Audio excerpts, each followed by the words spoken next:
kamu udah mulai. Dan di sini terlihat Jino yang sedang berdua bersama dengan Tias. Mereka tuh tujuannya sebenarnya untuk mencari Dian, tetapi malah Jino terus saja membahas soal cinta-cinta dan cinta. Jatuh cinta semuanya.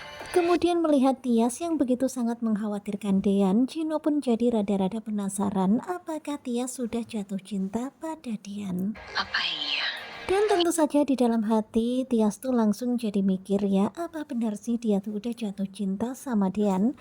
Kemudian Tias pun jadi teringat akan masa-masanya ketika bersama dengan Dian.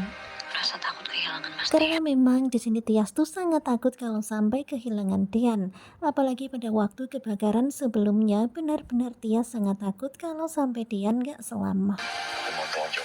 Kemudian terlihat Jino yang terus mendesak Tias untuk menjawab pertanyaannya, dan hingga akhirnya Tias pun menjawab pertanyaan Jino.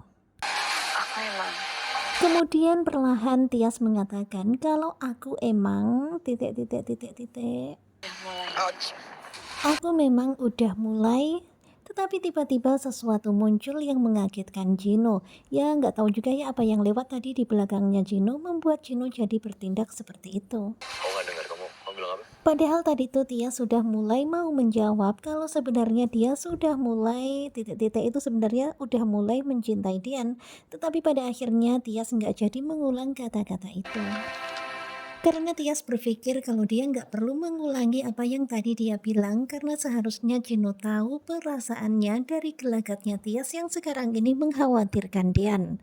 Dan kemudian Tias pun berlalu pergi dari hadapan Jino. Tias tuh kesel banget sama Jino karena terus-terusan berkata-kata seperti itu. Kemudian Tias bersembunyi dari Jino dan akhirnya Jino pun jadi kehilangan Tias. Jino berusaha mencari-cari di mana Tias sekarang ini, tetapi dia nggak segera menemukan Tias. Kemudian Tias pun berjalan menyusuri tepi-tepian hutan itu mencari keberadaan Dian. Sementara itu Zidan dan Hani yang sudah sampai lokasi di mana Dian jatuh. Di sini tuh Zidan pura-pura nggak tahu gitu ya, dia pura-pura ngecek aja. Dan tentu saja kaget banget ya, ternyata benar-benar Dian nggak berada di tempat itu dan itu artinya Dian selamat. Kemudian Hani yang histeris, dia tuh merasakan kalau Dian ada di tempat itu, takut banget kalau Dian ada di situ. Dia tuh berteriak memanggil-manggil Dian. Dan Dian yang kondisinya sedang tak berdaya, tiba-tiba dia bergerak.